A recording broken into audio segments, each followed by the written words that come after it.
Hey, thanks for checking us out. My name is joelstottjess with Life in Nica, and this video is on buying property remotely in Nicaragua if you are outside the country. If you're watching this on YouTube, all the links are going to be in the comments section below, and as always, you can check out everything at lifeinnica.com. Now, if you happen to like this or want to see more, go ahead and like and subscribe, and we really appreciate it. So, lately we've been completing a lot of transactions here in Nicaragua remotely. That ranges from clients that have seen the property in person first, then closed from home countries, to a number that have bought without visiting the property in person at all. This is a guide to buying property in Nica when you're physically outside. Now, if you haven't seen it already, we have a great guide and video on the 14 things to know about buying property in Nicaragua. It describes in detail the full purchase process, from search to offer to closing and registration. For people interested in investing in Nicaragua without being here, there are some minor changes to that guide and how we complete the process on your behalf. Now, normally for clients that are out of country, we video that prospective property for them. So we arrange a video tour and an inspection if requested to provide the most in-depth look possible. Now, assuming clients like the property, we proceed with the offer and acceptance portions of the process. And those are basically the same as in that article and video that I mentioned. We take a $1,000 refundable earnest deposit to make the offer. Now, the easiest remote option is PayPal, although we do accept international bank wires. Now, once we have that deposit, we write the offer and we sign it digitally. Now, for this part of the process, a digital signature is valid, and we use DigiSign for those initial documents. Now, assuming we get acceptance, the sellers will digitally countersign that private sales agreement, and we are moving. The main difference comes next, and it's on signing authority on the official documents. So here in Nicaragua, all the publicly registered deeds need to be signed by the buyer or their representative with a power of attorney, or POA. For people that are looking at getting a property here in person and then going home, it's a simple process. We get them to sign a POA here in Nicaragua, and it costs about $60, and normally the buyers endorse it to myself or someone from the law firm.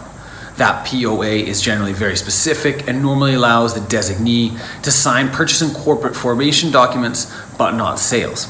So you can feel secure knowing that no one can sell anything. They can only buy the property you choose on your behalf and at your specific instruction via email. Now, if you're outside the country though and won't be visiting prior to closing, we do need to get a POA physically here. It needs to be signed, apostilled, or certified, and a physical copy delivered to Nicaragua. Now, that process is pretty straightforward for citizens of most countries that are members of the apostille treaty. The apostille certification is comparable to notarization in domestic law and certifies that the document, and in this case the signature, is valid. What this means in practice is that after we have an agreement in place and the private sales agreement is signed digitally, we get a physical power of attorney signed wherever you are. So what we do is we email you the text, which you then print and sign in the presence of a notary in your home country, or if you're abroad at the nearest embassy.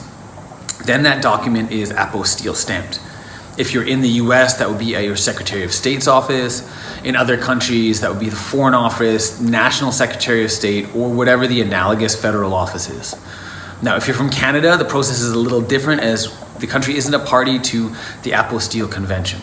So Canadians, we send documents to Foreign Affairs Canada, then the Nicaraguan Embassy in Ottawa, and then they get on to Nicaragua.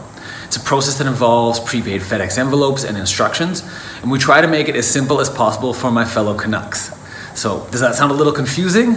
Don't worry, we do this all the time, and we can tell you exactly what to do to make it easy and smooth, and obviously you can contact me with any questions that you have. So now once we have that power of attorney here in Nicaragua, everything else can be done remotely. The rest of the purchase process is the same as detailed in that 14 Things article. That includes the wiring of the deposit and the closing funds.